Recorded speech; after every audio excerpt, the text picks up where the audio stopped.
Halloween is supposed to be the one night where fear is just fun. Costumes, candy, decorations that look scary, but everyone knows they're fake. At least, that's what I used to believe. These 3 stories are from real people. They swore to me this actually happened. So if you're planning to go trick-or-treating this year, maybe stay indoors once it gets late. Because sometimes the monster at your door isn't wearing a costume. These are their stories. I was 13, old enough to think I was a grown-up, but still young enough to believe nothing bad could happen to me on Halloween. My parents finally trusted me to trick-or-treat without them hovering behind me. I remember feeling invincible. My friends ditched me early.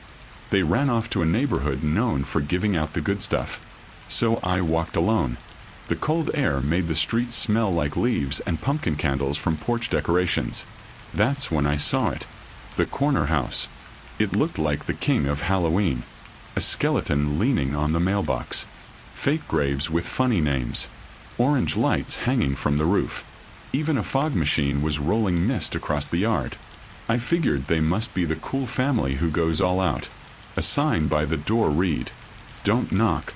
Come in for treats." Door wide open. I should have known better. Inside was pitch dark except one flickering pumpkin candle on a tiny table. The air stank, like spoiled meat left outside in the sun. My footsteps echoed like the house was empty. No furniture, no carpet, just cold floor and walls. I called out, "Trick or treat." Silence. Then footsteps upstairs. Slow, heavy, almost like someone dragging their feet.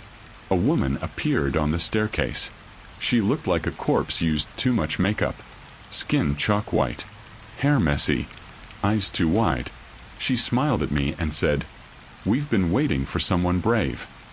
Her voice didn't sound right. Like she had forgotten how to talk to normal people. A man walked down behind her. He wore a mask. It wasn't plastic. It sagged in places and looked wet. When he adjusted it with his fingers, something glistened under his nails.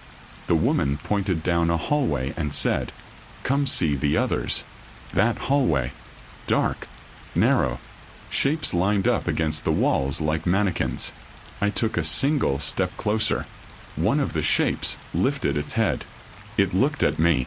Its lips were stitched shut, trembling as if trying to scream. I ran.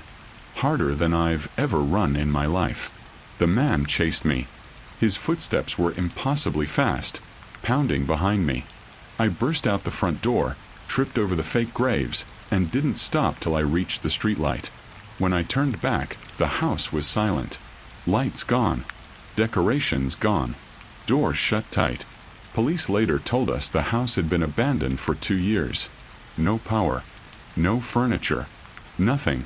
They searched the basement and found stains on the concrete floor. I don't go near that corner anymore. Every Halloween night, the door of that house is open again. Waiting. Last Halloween was supposed to be fun. I had just moved to a new neighborhood and didn't know anyone yet. A coworker invited me to a Halloween house party. There was only one problem. I was broke. So I went to a tiny thrift shop downtown. The kind run by one old lady who watches every single person like they're about to steal something. I asked if they had any costumes. She pointed at a plastic bag on the counter. Inside was a black jumpsuit with dark red stains. No brand. No size label. The fabric felt cold. Almost damp. The old lady whispered, "You can take it. No charge." Her eyes never left the stains. I should have walked out. At the party, people started complimenting me instantly. "Dude, that's so creepy. You look like you belong in a slasher movie." I didn't say much because the hood hugged my face so tight I could barely breathe. The longer I wore it, the heavier it felt. The fabric clung to my arms like it was shrinking. People brushed past me and their skin smeared with red. Someone joked, "Real blood, huh?" Everyone laughed, until they realized the stain didn't rub off. I rushed to the bathroom, pulled the hood off. looked in the mirror.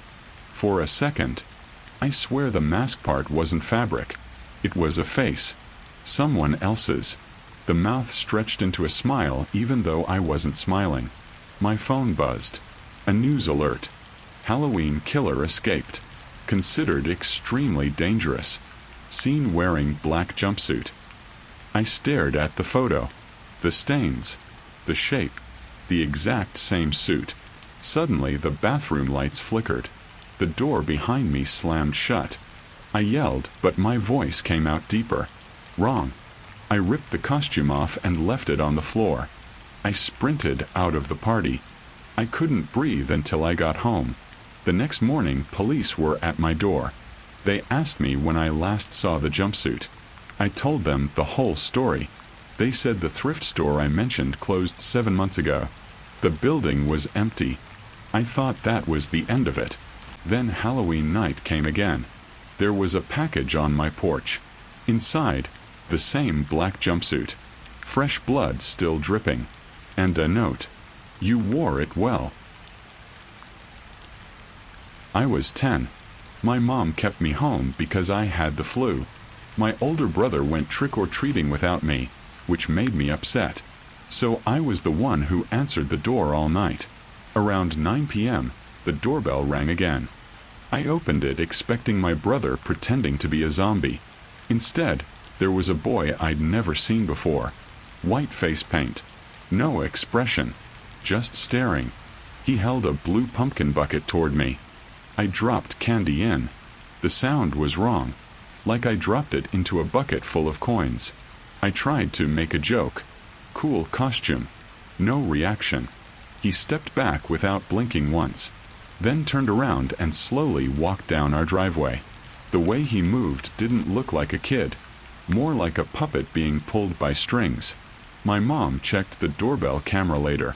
We saw him standing outside our neighbor's house. Then another house. And another. Always silent. Always watching windows. Police patrols started circling because a little boy from down the street had gone missing earlier. Last seen trick-or-treating alone. With a blue pumpkin. Around midnight, our phone pinged. Motion detected. The doorbell camera showed him. Standing directly under our street lamp. Head tilted. Pumpkin bucket overflowing with something heavy. He didn't move for 8 minutes. Just stared at our house. Then, a soft tap behind us. On the window. Mom yanked the curtains. Nothing there. When we checked the camera again, he was gone. The blue bucket sat in the grass. Police took it. Inside they found things stolen from homes on our street. Keys. Photos. A watch. Then something worse. A child's shoe with dried mud and red stains. The missing boy was found 2 days later wandering a parking lot. He refuses to speak. When nurses tried giving him a blue cup for water, he screamed until he passed out. Halloween is supposed to be fun, a night where we can pretend the monsters aren't real. Though sometimes, we forget that real monsters pretend too. If you're going out this Halloween, just remember, maybe avoid that house with the open door. Maybe skip the costume that feels too familiar. Maybe think twice before giving candy to a kid with a blue bucket. Because the scariest stories don't always end when the camera stops rolling. Some of them are still out there, waiting to happen again. Thank you for listening. Stay safe this Halloween. Lock your doors. Check your windows. Good night. Sleep tight. Try not to scream.